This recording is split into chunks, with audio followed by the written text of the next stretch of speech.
સર્વશક્તિમાન કલીનો જય હો. મારા જય માટે તને નાનું સરખું કામ સોંપ્યું તું, એ પણ તારાથી થતું નથી માયાવી. કલિરાજ, એ પ્રતાપસિંહ ખૂબ જ જલ્દીમાં. મૂર્ખ, તું મારો શિષ્ય છે કે પ્રતાપ? ક્ષમા કરો કલિરાજ, ક્ષમા કરો. ક્ષમા કલિરાજ, ક્ષમા. હું તમને વચન આપું છું, હું સ્વયં કલિરાજને કૃષ્ણ ભક્તનું રક્તાર્પણ કરીશ.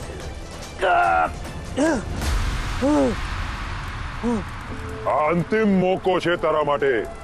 આજ સાંજથી કાળી અમાસની શરૂઆત થવાની છે અને કલીની શક્તિઓ પોતાની ચરમ સીમા પર હશે. આ તારા માટે એક ઉત્તમ સમય છે એ ભક્તનો ભોગ લેવાનો. આજની અસુરી શક્તિઓનો કોઈ તોડ નથી.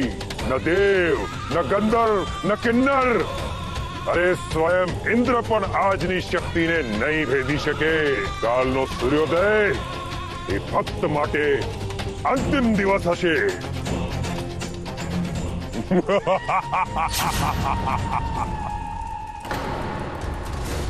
હો.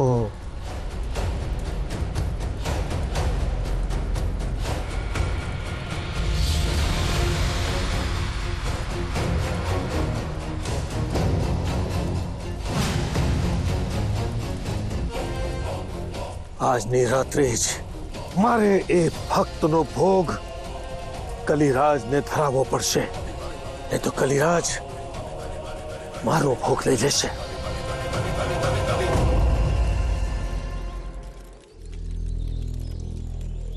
અરે ભાથી, હા કાળસમ કા હજુ સુધી ઉતા છે? આ સૂરજ તો માથે ચડવા આવ્યો ને. અરે બાપુજી સવારે જ તો પૂગ્યા, જંગલમાં ક્યાંક ભૂલા પડી ગયા હશે. બાપુ અને જંગલમાં ભૂલા પડે? આ જંગલને બાપુ માના ખોળાની જેમ ખૂંદી શકે છે. નક્કી ક્યાંક અટવાઈ ગયા હશે.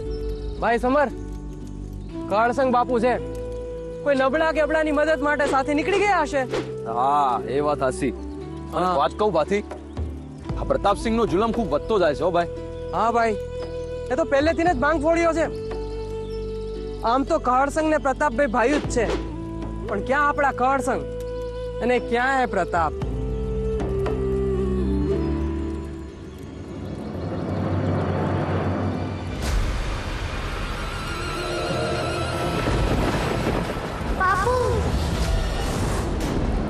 શું થયું બાપુ? શું થાય છે? કોઈ આફત આવવાની છે. કોની પર? આપણી પર? કોઈ મોટી આફત આવવાની છે કોકની પર. મને સંકેત મળે છે.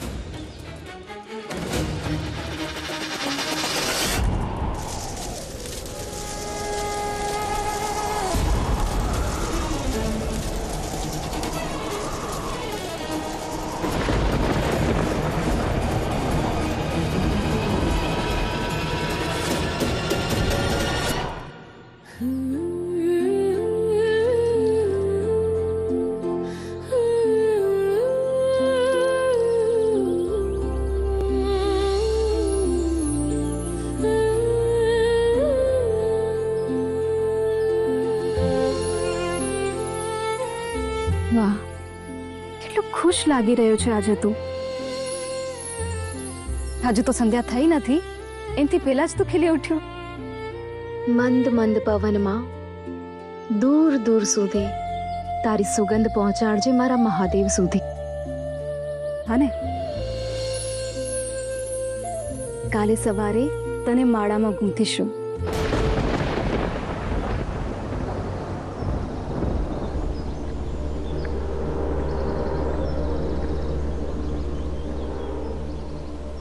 અચાનક તોફાન આવવાનું એમ કેમ લાગી રહી છે?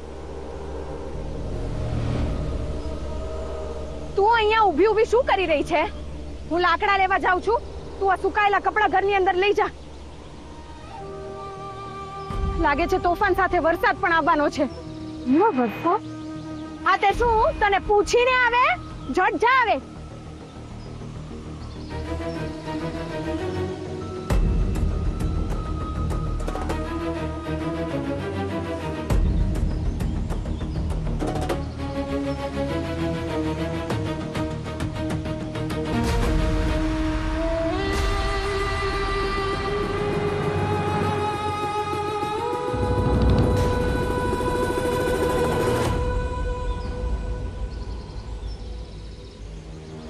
અરે, તને અચાનક શું થઈ ગયું?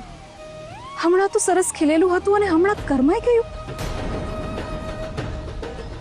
હે ઈશ્વર, આ શું થવા બેઠું છે? કોઈક આફત આવવાની છે શું ગામ પર? શું કરે છે અહીંયા તું? ચાલ હવે ઘરમાં, જે કામ કીધું છે એ કર. હાલ હવે.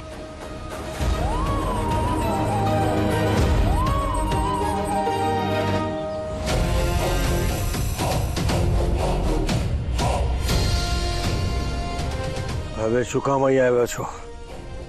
પેલા કૃષ્ણ ભક્તની માહિતી મળી છે. હવે કોઈ જરૂર નથી. કેમ, એ મળી ગયો? હવે એ સામે ચાલીને અહીં આવશે. એ કેવી રીતે ધાર કાઢીને? કલિરાજના આશીર્વાદથી હું એ ભક્તની આકૃતિ બનાવીશ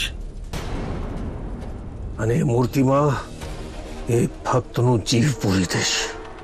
જેવી રીતે એ વિધિ ચાલતી જશે એવી રીતે એ મારી પાસે આવતો જશે. વાહ, આ જોવાની તો મજા આવશે ધાર કાઢીને. હું અહીંયા જ બેસું છું. ખબરદાર! આ વિધિમાં મારા અને ભક્ત સિવાય બીજા કોઈ અહીં નથી રહેવાનું. તમે લોકો ગુફાની બહાર ચોકી કરો અને એ જુઓ કે ભક્ત સિવાય બીજું કોઈ અંદર નહીં આવે, નહીં તો અમારી તાર નીકળી જશે. કા?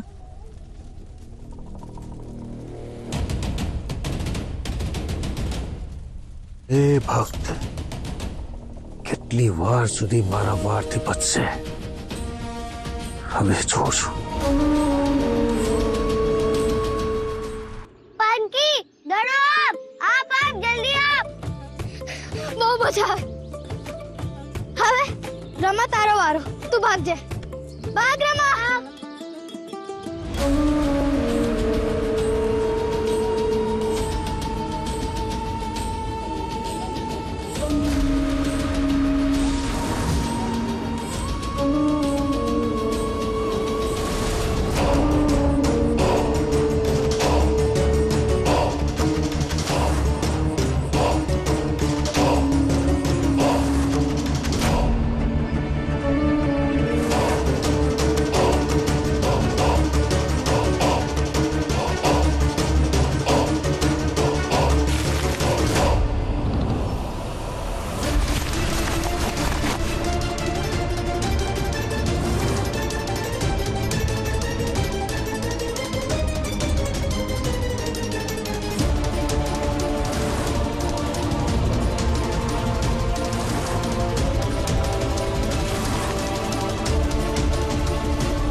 બાપુ,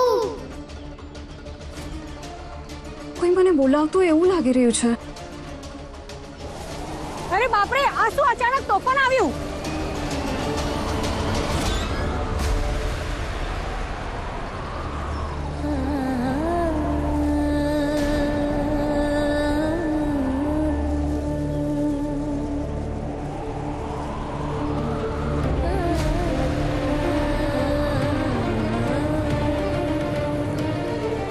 મુસીબતમાં છે અને મને મને બોલાવી રહ્યું છે.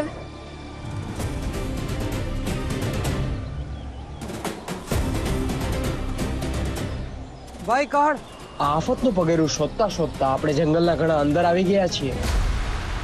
મને તો નથી લાગતું કે આ બાજુ આવ્યો હોય. હા, અને જો કાળુ બાર નદીની પેલે પાર નીકળી ગયો હશે ને તો હાથમાં નહીં આવે. મને તો કકડીને ભૂખ લાગી છે ભાઈ. કાકો ખેતર કે ખોળું ગોતીને શાક રોટલાનું કરીએ ને કઈક. એ હા ભાઈ, ભૂખ તો મને બહુ લાગી છે. હાલો. બાપુ ઉધુભાઈ કેમ થોભી ગયો? નક્કી કોઈક સાથ દઈ રહ્યું છે. વહેમ હશે તારો. ના, અમારો વહેમ નથી. આ હવાના તરંગોમાં પણ કઈ અલગ જ અનુભવ થાય છે. ક્યાંક કશુંક ભયંકર થઈ રહ્યું છે.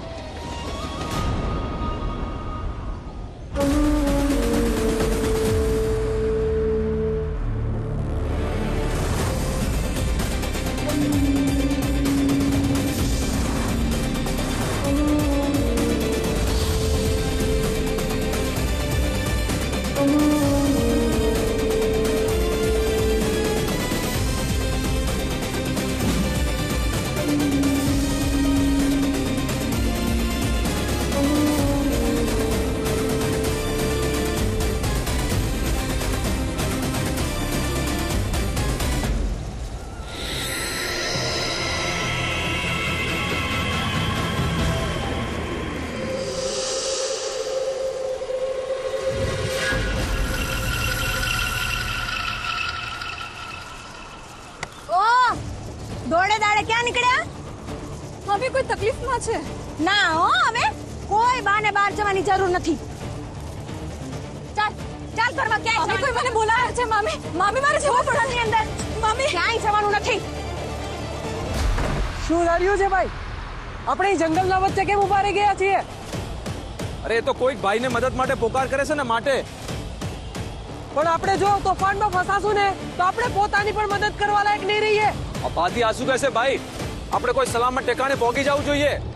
આ જંગલ સલામત નથી. કાં તો કોઈ ઝાડવું પડશે, કાં વીજળી, કાં ભૂરાયો થયેલો હાથી પાછળ પડશે ને તો ભૂખ્ખા કાઢી નાખશે આપણા. ના, નજીકમાં જ કોઈ મદદ માટે પુકાર કરી રહ્યું છે. જો આપણે દૂર ચાલી ગયા તો એના સુધી પુગાશે નહીં. એટલે અહીંયા જ કોઈ ઘટાદાર ઝાડ ગોતો, એના પડખે આપણે બચી જશું. અરે બચી જશું કે દટાઈ જશું. અને જો વીજળી પડી ને તો અગ્નિ સંસ્કારની જરૂર નહીં પડે. હાલો. હા, સાચું જ કે ચાલો. એ ક્યાં જાય છે? તને ઘરની બહાર પગ મૂકવાની ના પાડી ને? મામી, મામી તમે જરાક સમજો ને. આ કોઈ સામાન્ય તોફાન નથી. મને લાગે છે આ કોઈ મોટી આફત છે જે પાનકી પર આવી છે. જેના પર આફત આવવી હોય ને આવવા દે, પણ આજે તું આ ઘરની બહાર પગ નહીં મૂકે એ નક્કી છે. ચાલ અંદર. મામી મને જવું પડશે.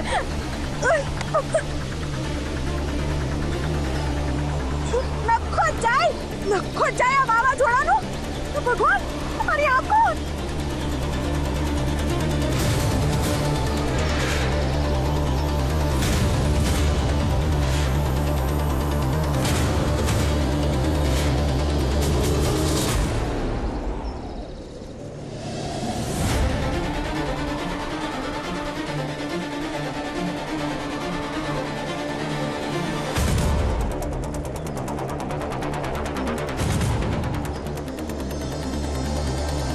ભગવાન, સાંભળો છો? આ પકડો આને. આ તમારી ભાણી ગંગા ફરી પાછી ભાગી ગઈ છે. એ ગંગાડી! પાનકી જરા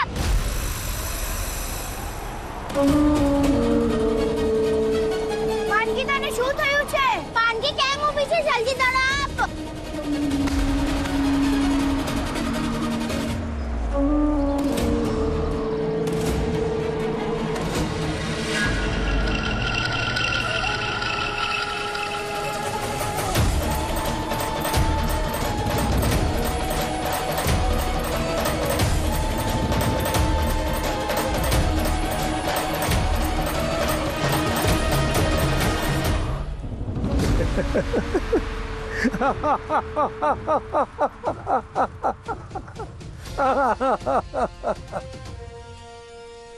એ ભક્તનો અંતિમ સમય આવી ચૂક્યો છે. આ મારા યજ્ઞમાં એની હું આહુતિ આપીશ અને કલિરાજનો પરમ ભક્ત અને સર્વશક્તિમાન બની જઈશ. એ પછી આખું વિશ્વ મારા ઘૂંટણીએ પડશે. કણ કણમાં કલી, કણ કણમાં કલી, કણ કણમાં કલી. સ્વામી, આ જોઈ રહ્યા છો? આસુરી શક્તિઓ માથું ઉચકી રહી છે. સતી, સુર અને અસુર આ બંનેને એક સરખી શક્તિ મળી છે અને કાર દેવતા બંનેને પોતાનો સામર્થ્ય બતાવવા માટે સમય આપે છે. અને આ સમય આસુરી શક્તિઓનો છે. તો શું આપણે અહીં બેસીને પાનભાઈના મૃત્યુને જોવાનું છે? પેલા માયાવીએ કલિરાજનું સૌથી શક્તિશાળી સંમોહન અસ્ત્ર છોડી પાનભાઈને કાબૂમાં કરી છે. હવે પાનભાઈનું શું થશે? એ જ જે નિયતિએ ધાર્યું હશે. ના ના મહાદેવ, આપણે અહીં બેસીને નિર્દોષનો અંત થતા ના જોઈ શકીએ. હું હમણાં જ પાનભાઈની રક્ષા માટે સુરક્ષા કવચ મોકલાવું છું. ઓમ હિમ શક્તાય નમઃ. સતી, હું જાણું છું કે આખા બ્રહ્માંડમાં એક સ્ત્રીથી વધારે શક્તિશાળી કોઈ નથી અને આપની આ શક્તિના આહવાનથી આ માયાવી એક જ ક્ષણમાં બળીને ભસ્મ થઈ જશે. પણ સતી, ભક્તના દરેક સંકટમાં જો આપણે આપણી શક્તિનો ઉપયોગ કરીશું ને તો આ નિયતિનું સંતુલન ખોરવાઈ જશે. સતી, યાદ કરો, બ્રહ્મદેવે નિયતિના અમુક નિયમો બનાવ્યા છે જેમાં આપણે બંને બંધાયેલા છીએ. હું પોતે ઈચ્છું તો પણ એનું ઉલ્લંઘન ન કરી શકું.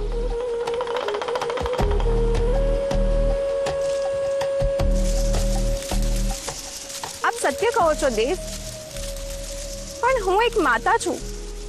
મારા સંતાનોને પીડાતા નથી જોઈ શકતી. આમ એને કાળનો ઘોર અંધકાર ઘેરી વળે એ મારાથી નથી જોવાતું. સતી, દરેક મનુષ્યની અંદર પ્રકાશ છુપાયેલો છે, પણ અંધકારને ચીરવા માટે મનુષ્ય જાતે જ એના અંદરના છુપાયેલા પ્રકાશને શોધવો પડે છે. અને જ્યારે જીવને આત્માને પ્રકાશ મળી જાય છે ને, ત્યારબાદ તમારે કે મારે ચિંતા કરવાની કોઈ જરૂર નથી સતી. ત્યારે એનો માર્ગ એ જાતે જ શોધી લે છે. આપણે માત્ર એનું માર્ગદર્શન કરી શકીએ છીએ, પણ ચાલવાનું તો એને પોતે જ છે. પણ દેવ, શું પાનભાઈ આ તોફાનનો સામનો કરી શકશે? કાલો હિ સર્વ વૈદ્ય, કાળ જ બધું જાણે છે.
પાનકી શું થઈ ગયું છે તને? હા, પાનકી ભાનમાં આવ ને.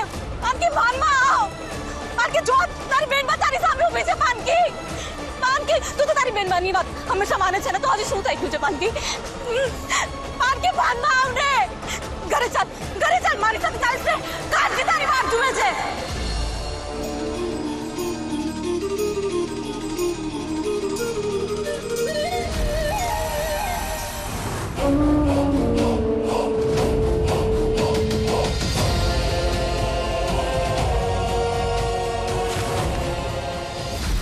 પાનકી